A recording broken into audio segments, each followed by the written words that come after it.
মানে কিছু নাই আর মানে সব আমাদের মানে আমাদের কোথায় রাখতে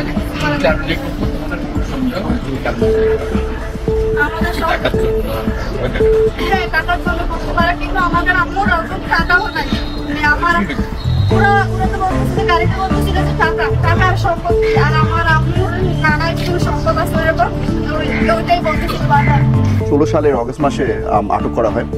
আমি কোর্টে যাচ্ছিলাম, আমার আম্মাকে নিয়ে আমি কোর্টে যাচ্ছিলাম। যাওয়ার পথে বংশাল থানার সামনে আমার গাড়ি ঘেরাও করা হয়, আমাকে আটক করা হয়। সারাদিন ডিবি কার্যালয়ে ছিলাম।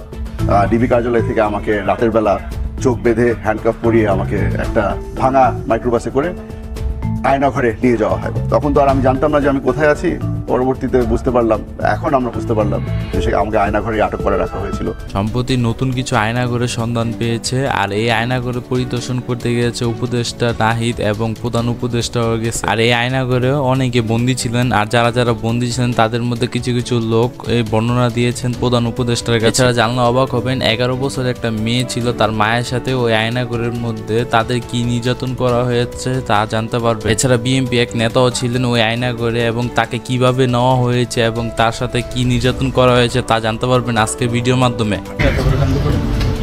আর আমাদের হচ্ছে একটা আমরা যেখানে থাকি বসত বিরাট ওইটার থেকে বেশিরভাগ হয়েছে। ওইটা আমরা ছোট থাকতে একটা কেস চলতেছিল আমাদের ওইটা নিয়ে। ওই সত্যি মানে আমরা হচ্ছে ওদেরকে সন্দেহ করি, কারণ আমাদেরকে যেভাবে দরকার ছিল আমার পাশে জানে না, কিন্তু পুরা মানে এফবিতে ফুল দিচ্ছে যে রেডি এরকম আটক করেছে, কিন্তু আমাদের বাসায় শুনতে জানে না, ওদের থেকে জানছে আমাদের বাসায়। তোমাদেরকে তুলে আনার আগের থেকেই ওরা ফেসবুকে পোস্ট দিচ্ছে যে রাত দিয়ে তুলে নিচ্ছে। আর হচ্ছে আমাদের যে বসত বাড়ির যে মামলা চলছে ওর বাইকটা হচ্ছে র্যাব তুলতেছিল তখনকার। হ্যাঁ ওই র্যাব তুলতেছিল। আপনারা যে এই মেয়েটি দেখতে পাচ্ছেন, এই মেয়েটি 11 বছর বয়সে তার মার সাথে আয়না করে তাকে আটকে রাখা হয়েছিল। তাদের সাথে আয়না করে কি অমানবিক নির্যাতন করা হয়েছে এটারও বর্ণনা দিয়েছেন এই মেয়েটা। তোমার নামটা বলো। আফসানা নুরি আলিয়া। তোমার তখন বয়স কত ছিল? আমার মায়ের নাম হচ্ছে রেজিয়া বেগম বেবি, তখনকার 39 বছর ছিল। কত সালে তোমাকে নিয়ে? 2015 সাল 9 মাস 22 তারিখ। বাবা আছেন? জি আমার বাবা আছে।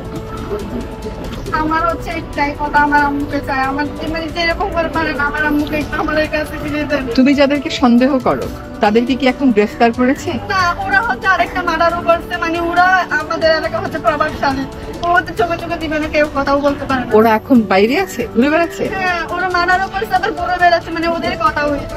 আপনারা তো বুঝতেই পারলেন, মেয়েকে আয়না করে রেখেছে যারা, তারা এখনো বাইরে ঘোরাফেরা করছে এবং তারা নাকি একটা অলরেডি খুনও করে ফেলেছে। বন্ধুরা আপনারা অবশ্যই এই বিষয়ে মন্তব্য করবেন কমেন্ট বক্সে, এবং আপনারা অবশ্যই লাইক সাবস্ক্রাইব করে আমাদের পাশে থাকতে পারেন। এখন আপনারা দেখতে পারবেন বিএনপি যে নেতাকে আয়না করে আটকে রাখা হয়েছিল এবং তার সাথে যে অমানবিক নির্যাতন করা হয়েছিল এবং তাকে কিভাবে আয়না করে নিয়ে যাওয়া হয়েছিল এটা এখন বিস্তারিত জানতে পারবেন। তখন তো আর আমি জানতাম না যে আমি কোথায় আছি। পরবর্তীতে বুঝতে পারলাম, এখন আমরা বুঝতে পারলাম যে সে আমাকে আয়নাঘরে আটক করে রাখা হয়েছিল 7 মাস। দেখেন অনেকদিন হয়ে গেছে, অনেকদিন ধরে আমি বলে আসছি যে ডিসক্রাইব করে আসছি যে আমাকে কী ধরনের সেলের মধ্যে রাখা হয়েছিল।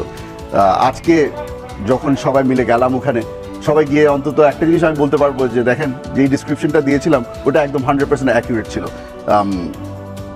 ভিতরে থাকা অবস্থায় তো মাথার মধ্যে সবসময় চলতো যে কখন বের হবো এখান থেকে, মান হিসাবে দাঁড়িয়ে থাকবে যে আমাদের সাথে কি ঘটেছিল, যেটা আপনার মনে কাজ করেছিল যে এই আয়নাঘরটা ভেঙে দিতে চান। বন্ধুরা আপনারা তো বুঝতে পারলেন বিএনপির নেতাকে কিভাবে আয়না করে নিয়ে যাওয়া হয়েছিল এবং তার আয়নাঘরটা কিরকম ছিল এটা আপনারা জানতে পারলেন। এই ছিল আজকের ভিডিওটি। দেখা হবে নতুন কোনো ব্রেকিং নিউজ পর্বতে। তো সে পর্যন্ত ভালো থাকবেন এবং সাবস্ক্রাইব এবং লাইক করে আমাদের পাশে থাকতে পারেন।